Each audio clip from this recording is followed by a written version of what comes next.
I think if I hear you call me Becky one more time, six-pack, I'm gonna pop your tops. All six of them.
Hey folks, this is Matt once again. This is another Patreon review, this time for Daniel Jansen.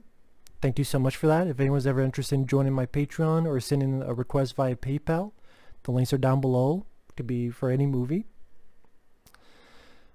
Movie today is We Are Still Here, and I'm like, I don't want to be here. I don't want to still be here because I don't want to watch this film again. This is a film that got a lot of praise when it came out by critics. It got like 95% Rotten Tomatoes. Enough though, if you go on IMDb, it has like a 5.7 out of 10. Pretty low for a film that got universal acclaim from critics. But it seems like a lot of people in the general public were not big fans. Now, if you are a fan of this, that's cool. There are a couple positives, which I'll get into. But overall, I wasn't a big fan of this film, and I would never watch it again. I mean, the gist of the plot, Barbara Crampton from Reanimator and From Beyond, cool to see her in the lead, and her husband, they move to this house, and there's some things going on in the house. It's another haunted house movie, as if we don't have enough of them. There's one like every week. Not really, but that's what it feels like. I mean, this is from 2015. But yeah.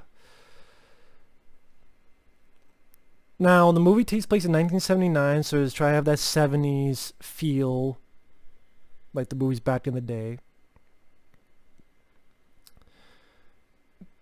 Barbara Crampton starts thinking that their son, an older gentleman who passed away sometime before in a car accident, she thinks the son is in the house. Certain things are happening. And the first 20 minutes I didn't mind because it's have a little bit of slow build. 70s aesthetic. Decent, pretty decent score. I like the score. I thought the score was subtle enough as trying to build, although the establishing shots I thought held the shots a bit too long. It was still finding a decent atmosphere. There's a sequence where Barbara Crampton searching around the cellar. There'll be a figure behind her that she doesn't notice. I'm okay. The look, the lighting, and the darkness of the cellar, and gets a slow build up. She's seeing the son's baseball, which reminds me of The Changeling when the ball went down the stairs. I don't know if that's on purpose or an homage. I don't know.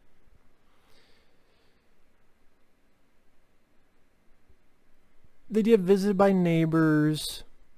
They're friends. Another couple. Larry Fessenden is the actor's name, and then his wife. They come and visit.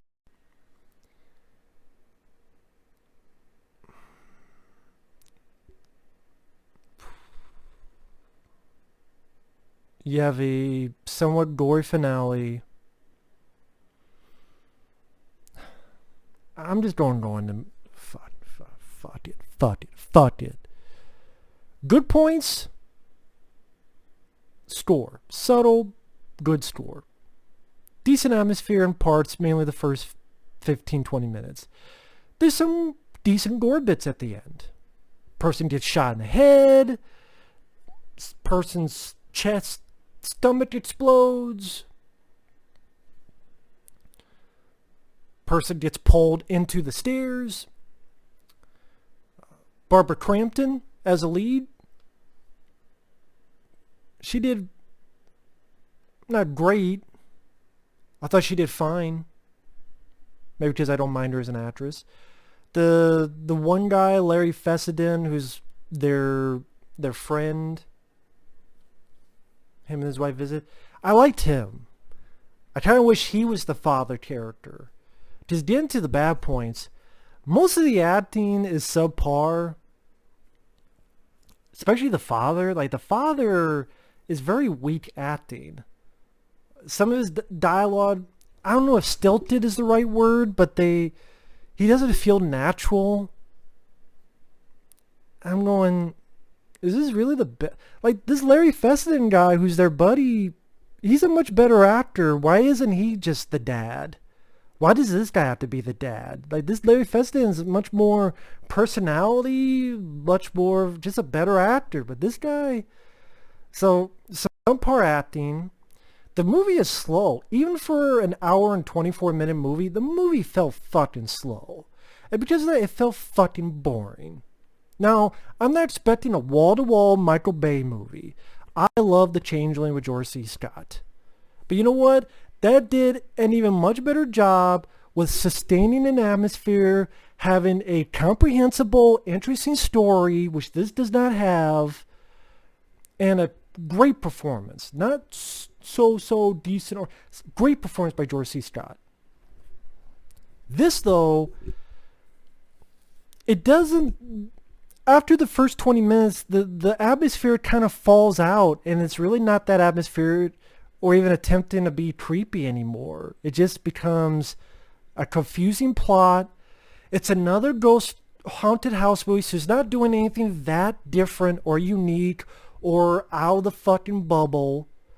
The only out of the bubble thing, spoilers, is you find out that the townsfolk had a hand in killing a family 30 years ago as a sacrifice for this house, and so that the ghosts who are there are pissed off. But when I say the plot is confusing and a lot of shit in this doesn't work, the writing in this film sucks ass. For example, near the beginning of the film, the fucking ghosts who look all burned up,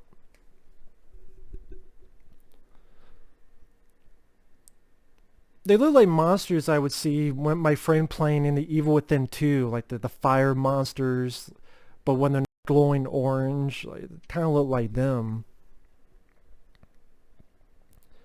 They can't kill this electrician who's trying to, this guy's trying to fix the boiler near the beginning of the film. There's like 3 of them. He's chasing around, looking around, though, trying to burn his arm. They don't kill him, and hospital. They have this hard time killing this electrician, but at the end of the film, in the last 15 minutes, the townsfolk come in trying to kill the lead couple, and the ghosts start killing the townsfolk. Some nice gory deaths, but I'm going, wait a minute. Why do they have such a hard time killing the electrician, but this guy, fucking chest, stomach explodes. Boom. Pulled this guy into the, or this character, I forget if it's a guy or girl, into the stairs. Like, just like that. I don't know, what the fuck? This isn't consistent. They're having such a hard time doing that, but yeah, they could just make a guy's fucking chest explode and all this shit. Why is that the case? And like, what are the rules to this? Because in the middle of the film, Larry Fessenden and his wife's son arrives at the house. No one's there at that point because the others went for dinner. He brings his girlfriend. They go in. This is only here for body count. And even then, it's not much of a body count. Just the son goes into the cellar. He gets grabbed. Obvious jump scares. That's another thing. Obvious jump scares, which were not effective. This is another problem with this movie.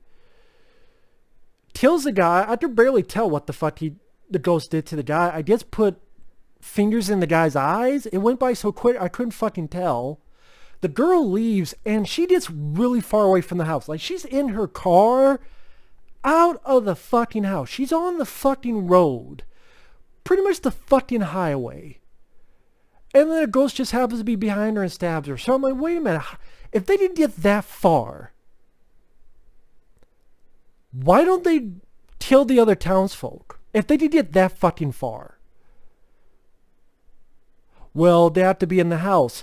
In the beginning of the film, I said the townspeople, you find out they're the bad guys. There's this one guy, Dave or something, he's called Town Dick.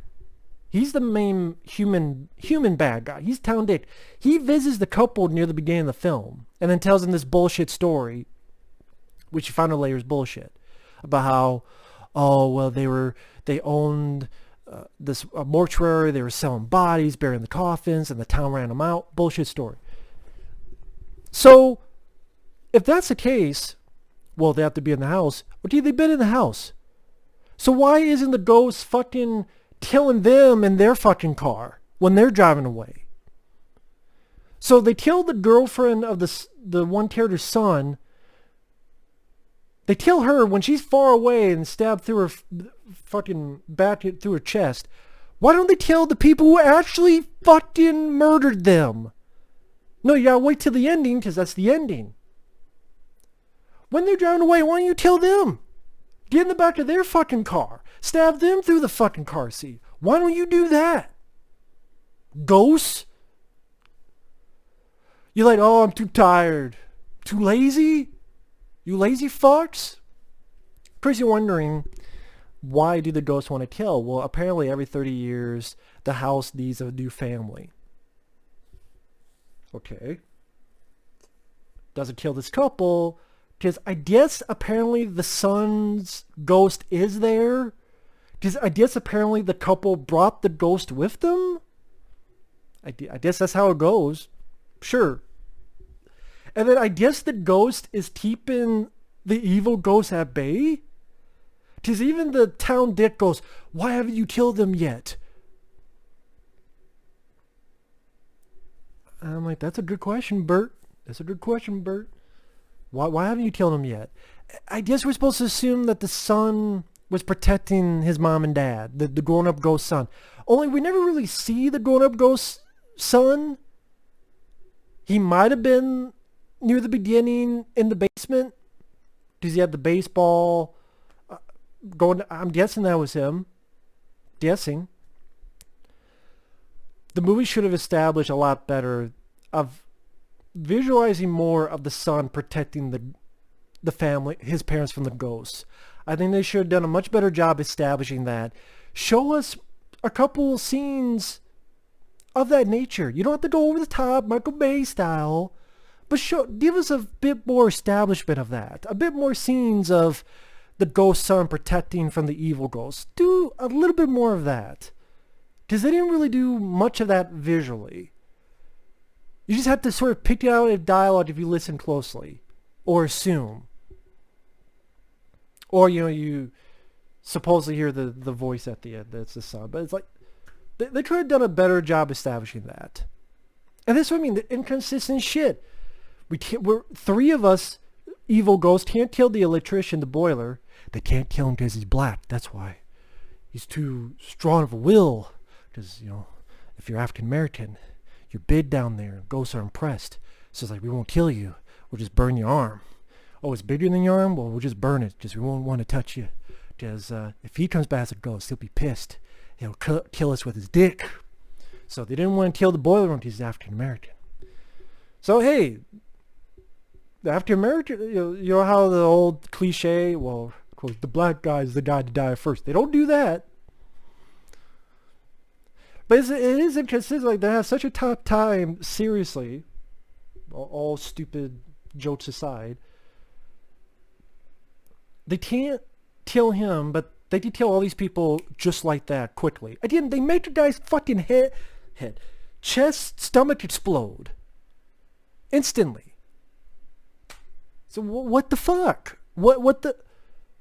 And then you could kill the one son's girlfriend when she's far away in a car, if you know these are the people that fucked with you, why don't you tell them?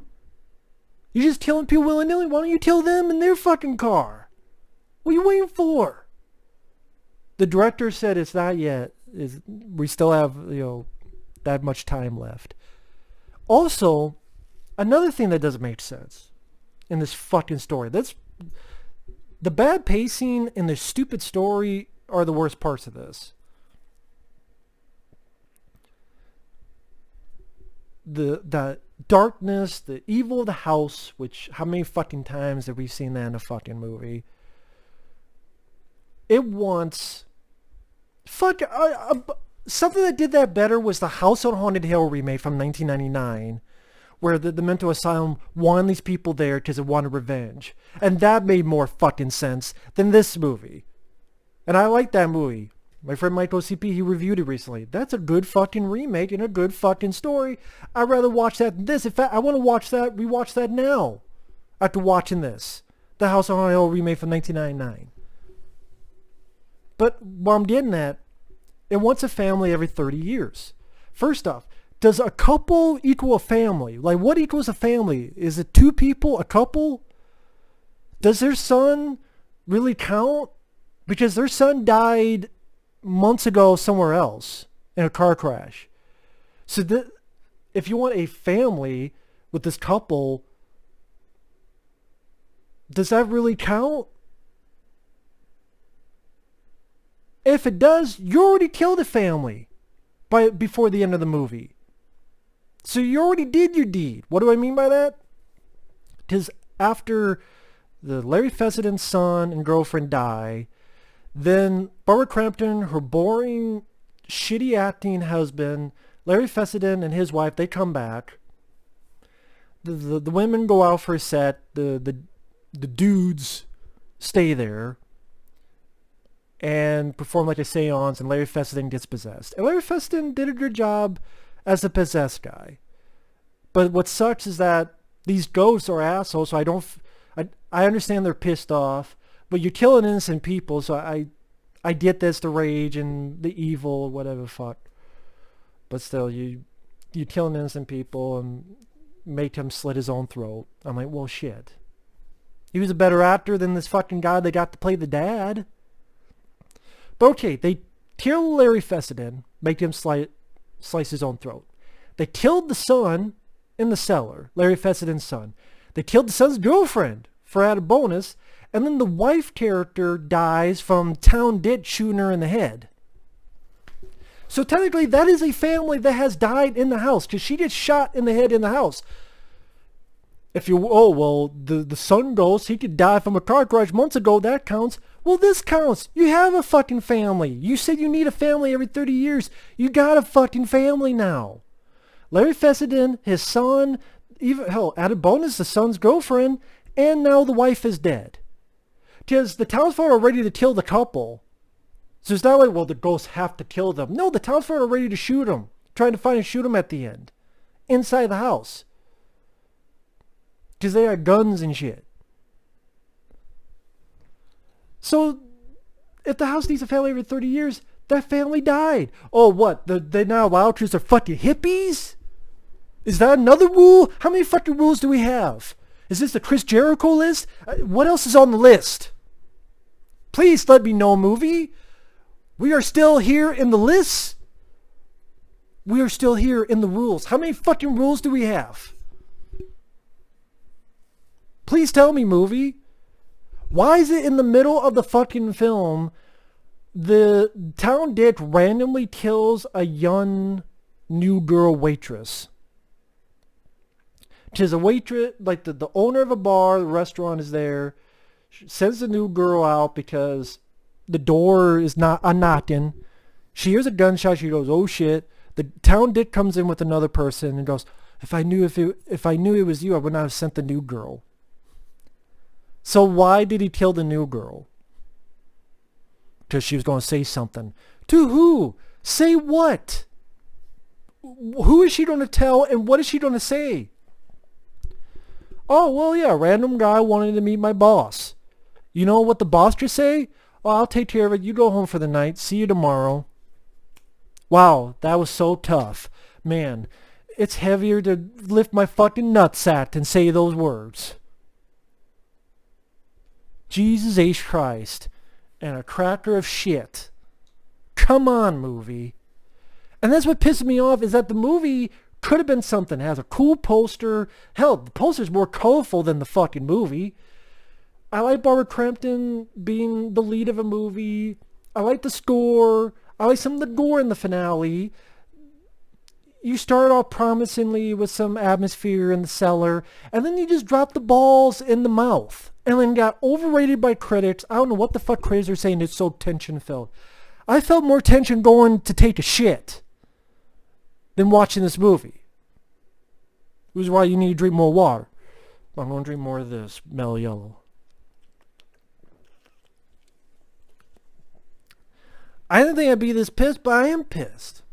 I'm not pissed at watching it because Daniel Jansen, if you watch it, I'm not pissed because A, I've heard of the film. B, my friend Michael CP reviewed it and he wasn't a big fan of this movie either, but I think I hate it more than him. And C, if people are willing to send me PayPal, Patreon requests, it could be any movie, and I'm fine with that.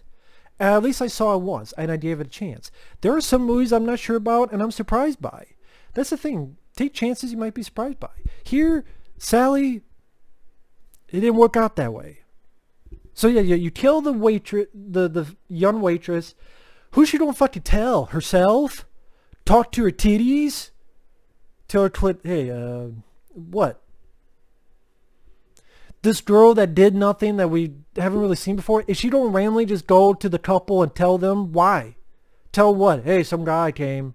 I don't know you. She wouldn't say shit. Be like, hey, I'm your boss. Yeah, go home. We're done for the night. See you tomorrow. That's it. I guess just to establish he's a villain. That's why they did. To establish this guy's a bad guy. He's a bad guy. He killed her off screen, by the way.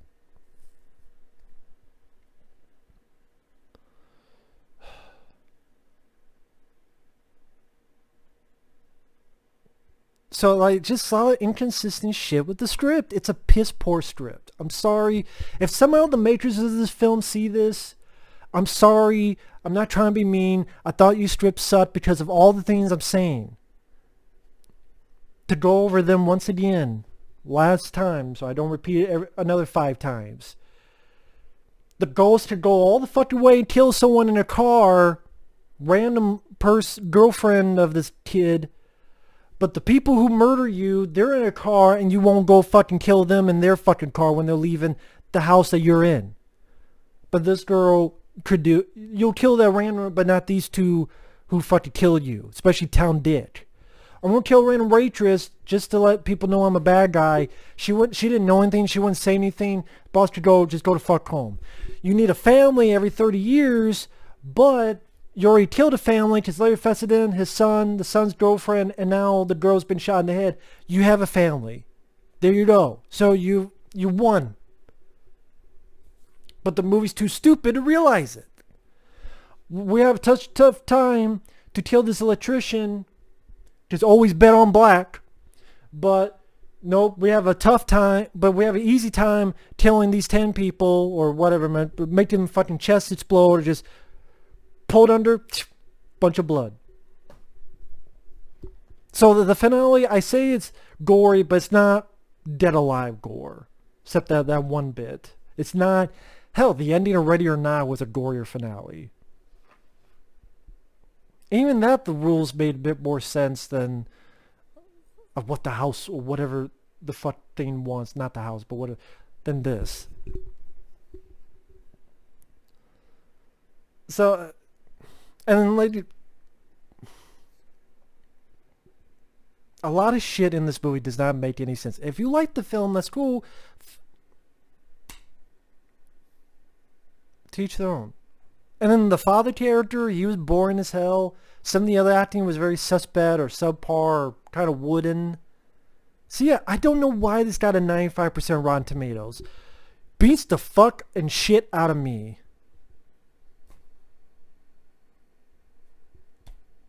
I don't get it. But it is a 5.7 IMDb. I would put it lower. But I just see why now, like, well, 95% Rotten Tomatoes, 5.7.